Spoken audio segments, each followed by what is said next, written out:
Muy buenas tardes para todos, bienvenidos a un nuevo Emprendedores Argentinos. Soy Bárbara Cabo y hoy los vamos a estar acompañando con un muy buen equipo, que lo tengo acá a mi izquierda, ya muy concentrado, el señor Albano Piacenza. ¿Cómo andás, Al? Bien, todo bien, Bárbara. ¿Cómo estás vos? La verdad que espectacular y muy emocionada por el invitado del día.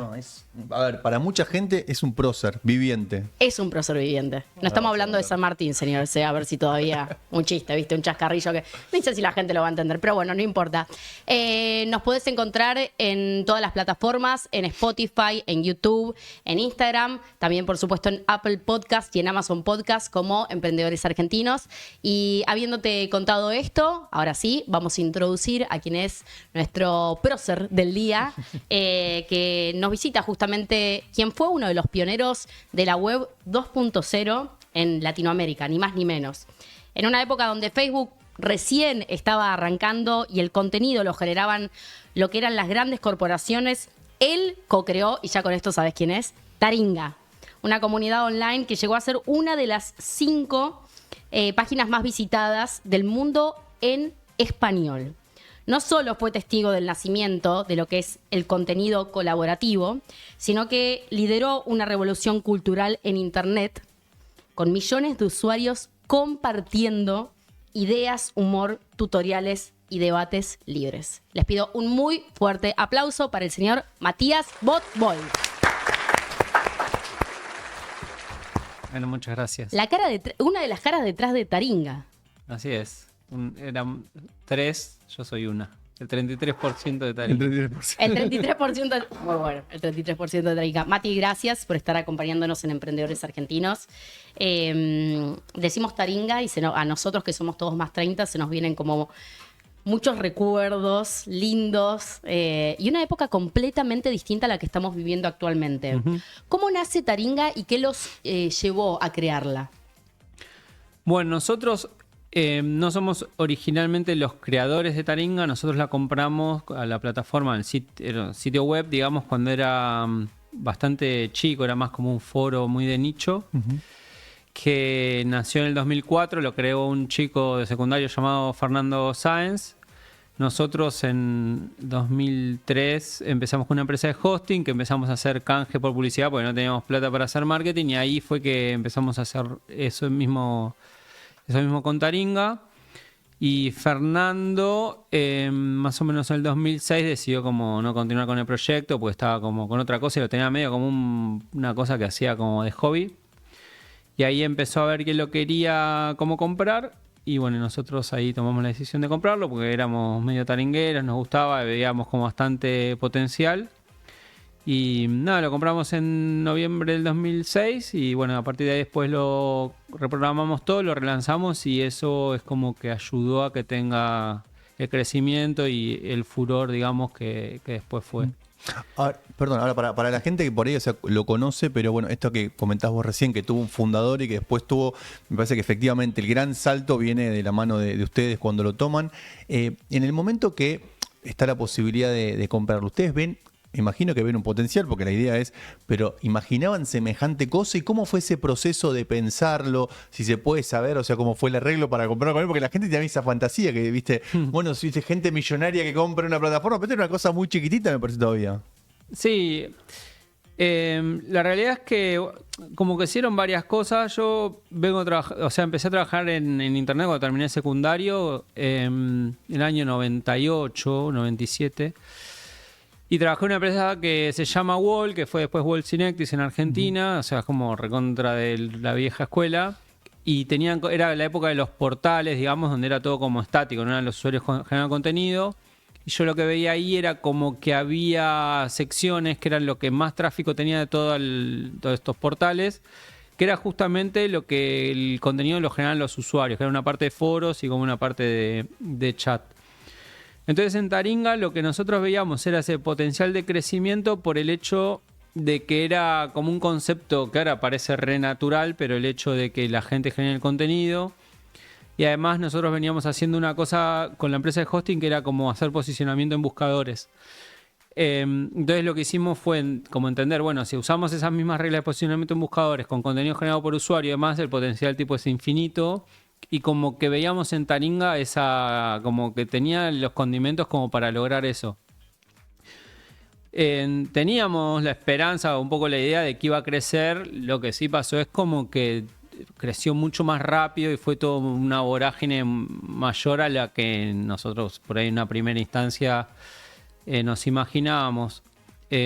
Porque lo que estábamos haciendo era tipo armar sitios web, le poníamos publicidad y con eso como que generábamos una especie de ingreso recurrente mensual, que era como parte de una manera de obtener ingresos. ¿Eso, perdón, era publicidad que ustedes conseguían auspiciantes o era, no sé si existía Google Ads? Sí, en ese esa momento? época, claro, era con AdSense lo que hacíamos, que recién estaba como arrancando. Y entonces, nada, teníamos ese modelo y como que Taringa era como algo que podía ser como, en vez de tener, viste, una metáfora, en vez de tener un departamento, era como tener un garage o un shopping.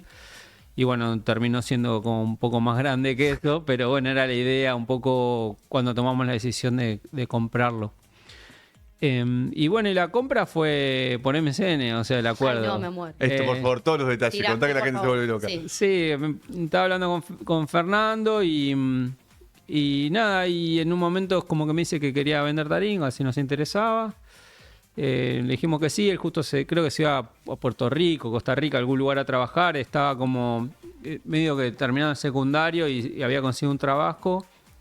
Y la verdad que Taringa lo tenía ahí como medio tirado, no tenía el registro cerrado, era como que tenía eso y como que si no lo vendía medio que lo cerraba. Y nada, le dijimos que sí y nada, acordamos comprárselo por $5.000, que era todo nuestro capital también.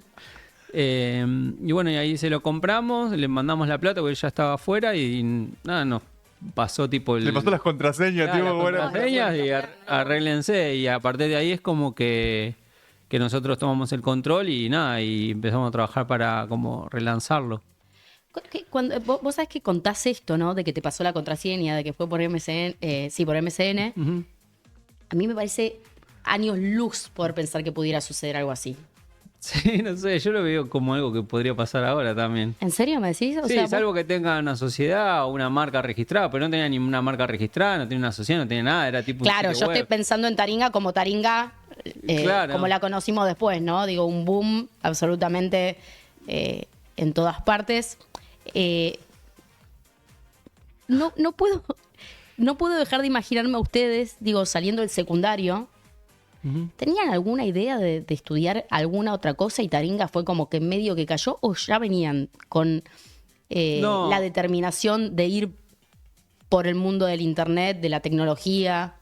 Sí, o sea, yo empecé en otra época, o sea, como medio un abuelo, porque cuando yo empecé a meterme en computadoras era la época que, no sé, estaba el DOS y uno escribía para Claro. prender un jueguito en un disquete. Después me empecé a meter como, yo iba a un colegio que era técnico, entonces me empecé a hacer como radio aficionado y hablaba con la gente tipo por radio de banda ciudadana en esa época y entonces ahí medio como que me flasheó el hecho de poder hablar con gente que Claro, que parte del no mundo. remota, digamos. Y a partir de ahí después empezaron a surgir las BBS, que fue como la primera forma de conectar computadoras y hablar. Y después de eso es como que acá empezó a aparecer internet y a mí es como que eso siempre me gustó. Y mi primer trabajo lo tuve, tipo, lo conseguí en un sitio web llamado lomejor.com.ar, que era de una persona llamada Andrés Alterini, y me dio trabajo por chat también, y como que así conseguí mi primer trabajo.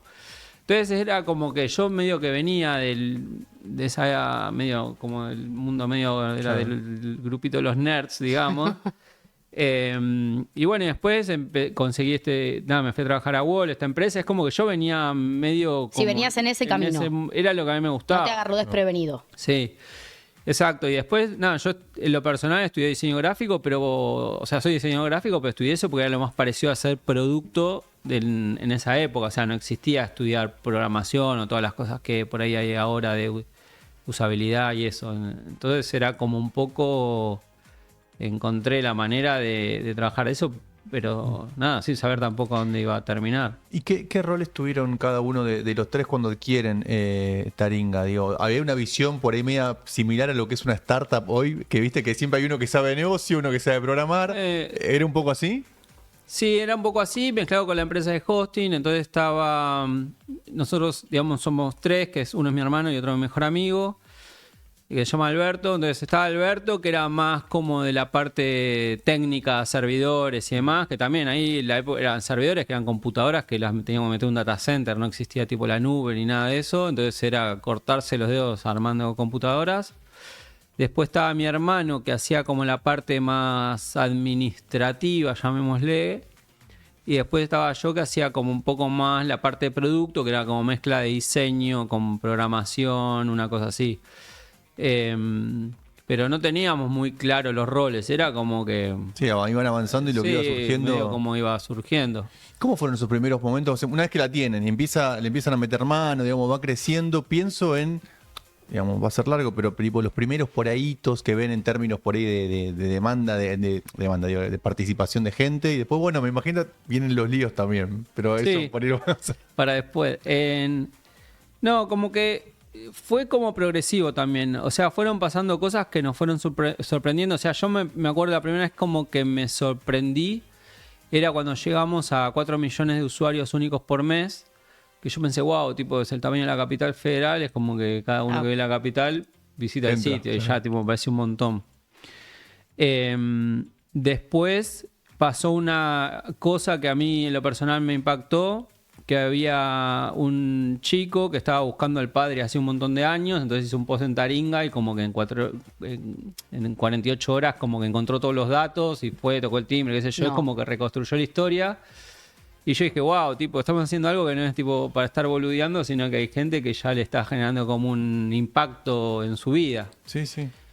Y después, tipo 2008, ya era el sitio con más tráfico de Argentina, entonces yo comparaba con el Grupo Clarín, La Nación, y tipo teníamos más tráficos que ellos, entonces era como... También ahí como, listo, es como que ya llegamos, digamos, a algún lado, pero logramos algo. Y después ya empezar a pensar cosas como absurdas, ¿viste? Como para entender el impacto. Una era en el Google Suggest, poníamos distintos Google de cada país, apretábamos la letra T y medíamos en cuánto salía Taringa como primer resultado del Google Suggest. O sea, empezamos a hacer esas cosas como para entender de alguna manera el impacto, porque también lo que pasaba era que para nosotros era estar en una oficina veíamos números, pero no es que tenés el contacto como con la gente. Y nosotros, aparte, siempre perfil bajo, como que no sé, es como que sabíamos que había gente, pero no lo podíamos vivir, digamos. No lo podés materializar porque vos decís 4 millones. 4 millones no te imaginás puntito de 4 millones. Claro. Es imposible. Sí, después me acuerdo otra vez que me llamó la atención. Había ido a estos recitales de Soda Stereo cuando hacían los River. Sí. Y estaba ahí y empecé a mirar y dije, ¿cuánta gente? Debe haber 50.000 personas. Y digo, toda esta gente está ahora en Taringa en este momento. Entonces ahí fue. En una hora de tráfico era eso por ahí. Era real time. Claro. O sea, era la misma cantidad de gente que estaba llenando un River. Entonces ahí es como que pude ver a la gente de verdad, que para mí si no era como un número. ¿Y qué pasa?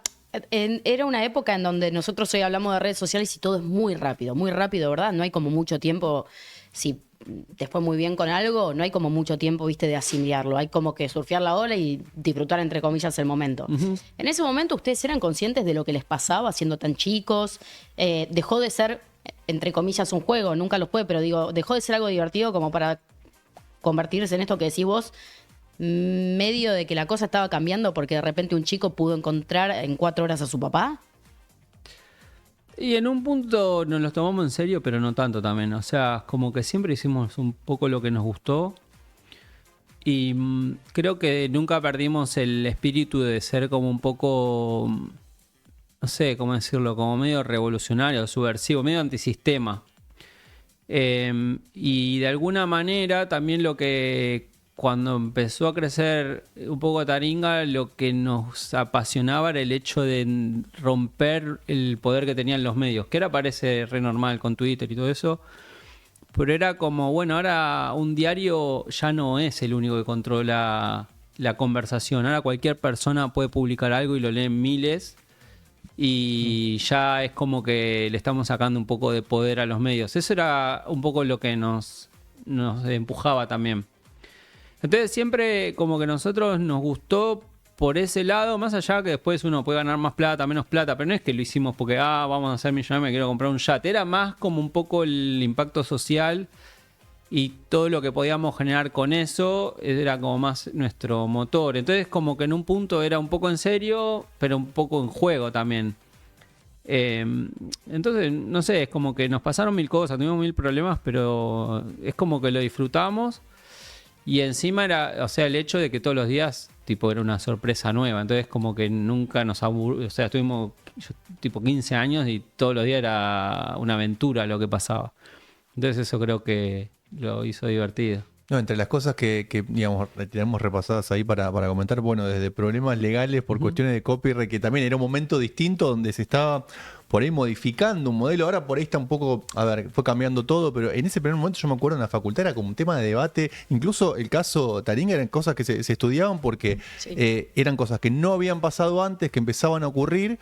Pero bueno, ¿cómo se manifestaba para ustedes? Si tenés algún caso por ahí, me imagino que son más de uno, pero casos paradigmáticos para que por ahí la gente que por ahí no está al tanto sepa, mira, pasó tal cosa, publicaron acá tal cosa y nos llegó una carta de documento. ¿Cómo fue eso? Sí, lo del juicio creo que fue como lo más como conocido, porque en el medio es como que nos fueron pasando un montón de cosas. Pero bueno, el juicio lo que pasó es que fue un juicio que nos hicieron por ser partícipe necesario de violar los derechos de autor. Era un poco lo que nos acusaban. Y eso fue que la Cámara Argentina del Libro, o sea, es como que estaba todo el tema de las descargas. También lo que pasaba era como que las industrias culturales, llamémosle, querían que la gente siga comprando cosas físicas, que vaya a comprar un libro, un CD o vayas a comprar un DVD. Y el mundo estaba yendo a lo digital y no existía un Spotify, ni Netflix, ni Kindle, ni nada de eso. Entonces, como que la forma de consumirlo era con las descargas. Y eso es como que los tenía todos muy nerviosos. Y bueno, en la Cámara Argentina del Libro tuve de presidente a una persona que se llama Rubin Sal, que es la segunda editorial jurídica más grande de la Argentina después de Editorial La Ley. Entonces él lo que hizo, como un poco porque era la necesidad que tenían los editores, que digamos esa cámara agrupa a todos los editores de libros y demás, nos inició una demanda junto con 8 jueces penales, digamos, con esta demanda. Y bueno, y acá en Argentina esa es como una ley que es de las pocas en el mundo que si violás, digamos, esa ley es penal, no es civil. Vas preso, básicamente. Vas preso técnicamente. Entonces, bueno, eso tipo generó medio una revolución porque nunca había pasado un juicio de ese estilo en Argentina y tampoco había una legislación muy clara. Esa ley no me acuerdo, pero tenía como, no sé, 80 años. Y nosotros lo que habíamos hecho, un poco pensando que eso nos podía llegar a pasar, que básicamente nos acusaban de que a través de Taringa la gente podía acceder a links de descarga de contenido con derechos de autor. Y como pensamos que eso podía pasar, hicimos todo como el proceso en el cual nosotros nos manejamos es con una legislación que hay en Estados Unidos, que es el DMCA, que básicamente lo que dice es que cuando uno es intermediario, no sos responsable hasta que no estás notificado. Entonces a vos, si hay alguien que a través de tu plataforma lo está perjudicando, te notifica, vos tenés 48 horas como para tomar una decisión. O sea, o dar de baja el contenido o demostrar que el que lo publicó tiene como los derechos de publicarlo. Claro. Entonces nosotros hacíamos eso, pero bueno, esa ley acá no existe. Y bueno, y eso dio pie a que vaya la demanda. Y bueno, ese juicio terminó, teniendo como un montón de idas y vueltas. Y al final, o sea, nosotros teníamos la posibilidad de hacer un, que se llama probation, que es tipo bajar el juicio.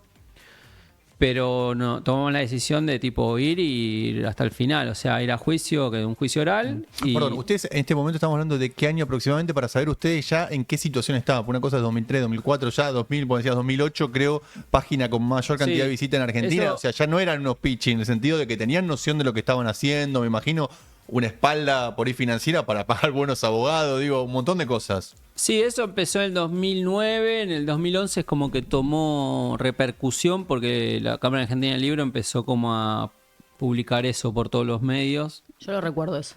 Y salíamos en la tapa de los diarios como los delincuentes más o menos. Además estaba esa búsqueda, bueno, hay muchos casos como el de ustedes, digo, hace poquito salió el del chico que, bueno, chicos, es decir, un pibe joven que crea estas páginas que son para ver contenido de fútbol. Sí. Digo, siempre hay como una especie de mártir que es, che, a este lo van a hacer pelota esa era para mostrar, Exacto. ¿viste? Que sea un caso insignia, ¿viste? Eso es lo que buscaban con nosotros, o sea, ponernos de ejemplo de, bueno, el que las hace... Adoctrinador. Claro, va a terminar como ellos. Y nosotros, tipo, fue como, sí, bueno, vamos a ver. Y ahí es como que nos plantamos y nada, dijimos, vamos a seguir el juicio hasta el final, vamos a ganarlo, porque, tipo, si queremos dejar algo, es como un precedente de que lo que estamos haciendo no está mal y el día de mañana, si hay otro Taringa, que, digamos, le quede nuestro caso como ejemplo.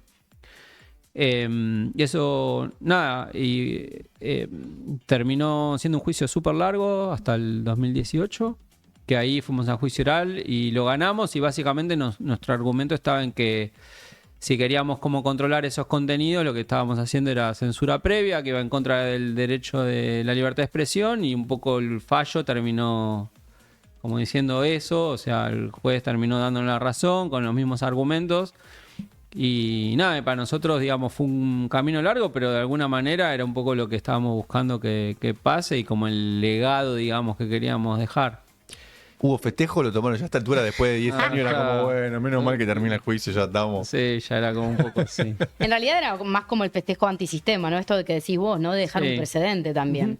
De poder hacer algo distinto y de decir, che, nosotros también ahora tenemos, por decirlo de alguna forma, voz y voto, y para que vean que no son los únicos. Ahora, ¿qué te pasa hoy en el 2025 cuando se habla muchísimo de legislación en un mundo donde pareciera que las normas realmente no existen y donde hace unos días salió un video de la Sole Pastoruti donde le pusieron la cara, no sé si te enteraste, le pusieron la cara de ella como diciendo...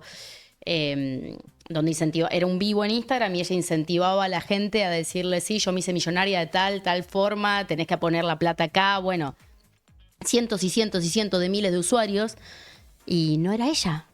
Y la realidad es que la cara de ella, por más que ella, venga y diga, che, no era yo, la realidad es que un montón de gente que escuchó eso y que instantáneamente fue y puso la plata porque dijo, mira, si a Sole le pasa...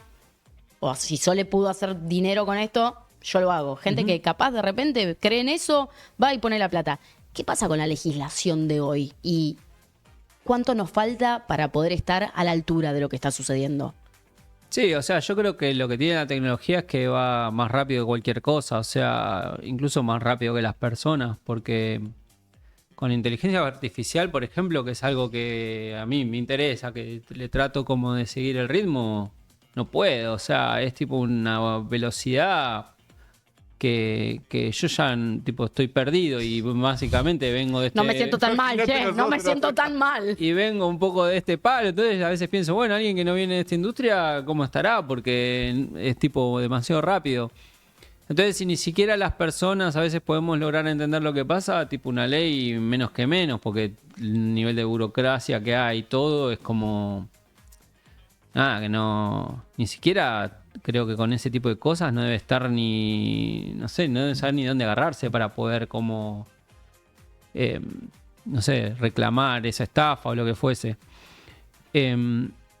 Y ahí lo que yo creo es como que, como pasa con toda cualquier tecnología, es como que al principio, nada, esa falta de conocimiento por ahí hace a la gente que caiga en este tipo de cosas. En su momento pasaba... Sí, como el phishing por ahí, que ahora El la gente está un poco phishing. más. Sí. O cuando eran los típicos esos mails de la estafa nigeriana que decía que tenés para cobrar una herencia y la gente caía. Ahora lo ves y decís, bueno, tipo... Claro, se ríe uno con el Sí, tiempo. Qué tarado que fui, que agarré. Claro, como Sí. que estupidez. Sí. Y por ahí en un par de años veamos ese caso y Claro, sí, tiende por ahí a estupidez. normalizarse. ¿Sos más bien optimista o pensás, viste que hay como muchas miradas? Están los apocalípticos y los que ven como una cosa positiva. ¿Qué es lo que pensás que va a pasar por ahí en un corto o mediano plazo con el impacto que está teniendo inteligencia artificial? Yo siempre pienso que el futuro siempre es mejor. O sea, no hay futuro peor. Obviamente que si después uno va a un caso específico, decís, bueno, no sé, los traductores ahora van a perder trabajo. Y sí, para los traductores es un garrón. Pero si uno lo ve a nivel sociedad, humanidad, no sé, como civilización, como uno lo quiera llamar, esto va a hacer que las cosas sean mucho mejor. Va a ayudar a un montón de de gente a hacer trabajar más rápido, a ser mucho más productivo, mucho más eficiente, a tener más tiempo para hacer otras cosas. No sé, es como agarrar un contador y apareció el Excel y tipo, el Excel va a dejar a la gente sin trabajo. Y no, por ahí ahora el contador que podía llevar 3 empresas, ahora puede llevar, no sé, 30, qué sé yo. Y yo creo que va a pasar lo mismo. ¿En qué cosas por ahí estás viendo que, digamos, esto por ahí termina siendo un poco una lectura que uno por ahí lee acerca de, bueno, y todo el mundo dice, bueno, se van a optimizar un montón de cosas, va a haber mano de obra que no se necesite, pero como especialista, por ahí sabemos que estás trabajando también en cosas en la actualidad, pero digo, ¿qué estás viendo que por ahí, para que la gente entienda, es, che, mira, esto está pasando y va a empezar a pasar de esta manera? Sí, creo que todavía no está tan claro. Ahora lo que creo que la tendencia un poco es como todo esto que tiene que ver con los agentes de inteligencia artificial y demás, en los cuales uno puede agarrar a esta inteligencia artificial, que no es solamente tipo usar ChatGPT, sino que uno empieza como a armar como tareas o partes de inteligencia artificial que van haciendo tareas, después pones como uno que lo controla, después tipo tenés un input que genera como que dispara una acción y a partir de ahí tipo genera un resultado. Y creo que eso lo que va a empezar a hacer es como a todas esas tareas más operativas y aburridas, repetitivas, a medida que la tecnología vaya avanzando, las va a empezar como a reemplazar y ese trabajo que no le gusta hacer a nadie, los empezará a hacer con eso. Y después no sé a dónde puede llegar, porque la verdad es que es esto, o sea, una velocidad que por ahí pasado mañana hace un anuncio y todo lo que nosotros conocemos cambia completamente. Entonces, no sé, con lo que yo me imagino, con lo que hay hoy, hasta hoy, como que va para ese lado y bueno, hay un montón de cosas que tienen que ver con analizar información, viste, con eso, pero no sé, es como muy difícil. Sí, es muy incierto, no sabemos, está pasando. Claro, estamos en el momento en el que está sucediendo, que eso también de alguna forma a todos nos llena de preguntas, y entre esas preguntas, el programa pasado vino Diego Núñez, que ganó el premio a Mejor Franquiciado de McDonald's, sí, exactamente, el premio a Mejor Franquiciado de McDonald's, compitiendo además con miles y miles de otras franquicias. Y él planteó algo que generó una revolución en redes, que es el hecho de que los chicos a los 18, 19, 20 años, en vez de estarse tomando un año sabático, deberían estar estudiando 4 idiomas, trabajando, formándose, etcétera. ¿Qué visión tenés vos respecto del tema? Sé que sos padre y además de todo no puedo dejar de hacer un paralelismo en que ustedes estaban terminando el secundario cuando arrancan con Taringa y que me decías que lo tomaban de una forma divertida, pero después se empezó a poner más serio. Esto genera como más exigencia y eso genera más rechazo en los chicos, esto que planteaba Diego. Sí, no sé, creo que hay como una cuestión medio personal. Yo creo que uno a esa edad tiene que sí, ponerse a laburar y estudiar. No creo que sea el momento de tomarse un año sabático. Mi hijo más grande tiene 19 y trabaja de los 16 y ahora está de vacaciones porque, digamos, vivimos en Estados Unidos y está trabajando en el verano. Mi hija del medio tiene 17 y ahora tipo llega y se ponen a trabajar. O sea, yo no creo que uno a los 19 años se tiene que tomar un año sabático porque tipo es absurdo. Pero bueno, es mi forma en la cual yo me eduqué o me educaron y como creo que hay que hacer las cosas. Pero bueno, es tipo, si hay gente que cree que eso está bien, que lo haga. Yo creo que al ritmo que van las cosas, cuando uno es joven es el momento de aprender, desarrollarse y obviamente no quemarse la cabeza y estar tipo como un loco y también tener vida personal, ponerse de novio, salir con amigos. O sea, no creo que uno tenga que ser esclavo del trabajo y del estudio, pero no por tirarse a mirar el cielo. No el anito sabático. Exacto. Claro, me voy, vuelvo en... No creo. Es más, a mí en lo personal me pasó después de tipo vender Taringa, trabajé 2 años en la empresa que nos compró. Mi idea era tomarme un año sabático y no me la aguanté 3 meses. O sea, también, qué sé yo, creo que es muy personal. Entonces yo ahí me di cuenta, tipo, no, yo trabajaré hasta el día que me muera porque es tipo lo que me gusta. Pero bueno, no sé, Sí, sí, disfrutás de lo que haces, es como que la vacación termina siendo, bueno, uno descansa un poco, pero tiene Exacto. ganas de volver Sí, a lo que le exacto. gusta.